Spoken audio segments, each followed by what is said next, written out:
गुन्ह्याची थोडक्यात हकीकत. सदर गुन्ह्याची थोडक्यात हकीकत अशी की दिनांक 12 जुलै 2025 रोजी दुपारी 4 वाजण्याच्या सुमारास वाल्मिकी आवास बिल्डिंग नंबर 7 नवनाथ गवळी यांच्या घरासमोर करण गायकवाड सध्या राहणार अण्णा रावळी याचे घरी जुनी वसाहत टिंबर एरिया सांगली व त्याचे अनोळखी 3 साथीदार यांनी आपसात संगनमत करून 6 महिन्यांपूर्वी झालेल्या वादाच्या कारणातून फिर्यादीचा भाऊ सौरभ बापू कांबळे वय वर्ष 20 राहणार वाल्मिकी आवास सांगली याच्या डोक्यावर, मानेवर, पायावर, गळ्यावर तसेच जवळील एडका व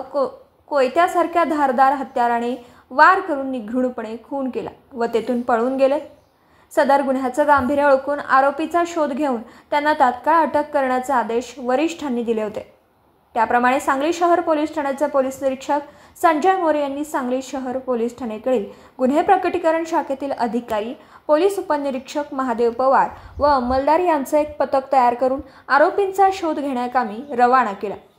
त्यानुसार गुन्ह्यातील 4 आरोपींना निष्पन्न करून आरोपीचा शोध घेत असताना पथकातील अंमलदार पोलीस कॉन्स्टेबल 1032 संतोष गळवे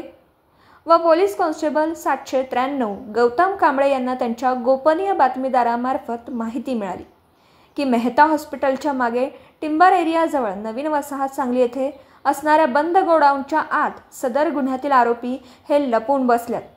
अशी खात्रीशीर बातमी मिळाल्याने वरील सर्व पोलीस पथकाने मिळालेल्या बातमीप्रमाणे सदर ठिकाणी जाऊन बंद गोडाऊनला 4 बाजूंनी घेराव घालून आरोपींचा शोध घेत असताना गोडाऊनच्या आतमध्ये 4 इसम हे लपून बसल्याचं दिसलं. त्यांना पोलिसांची चाहूल लागताच सदरचे आरोपी हे पळून जात असताना पथकाने आरोपींना पळून जाण्याची संधी न देता शिताफीने पकडून गुन्ह्याचा तपास कामी ताब्यात घेतला.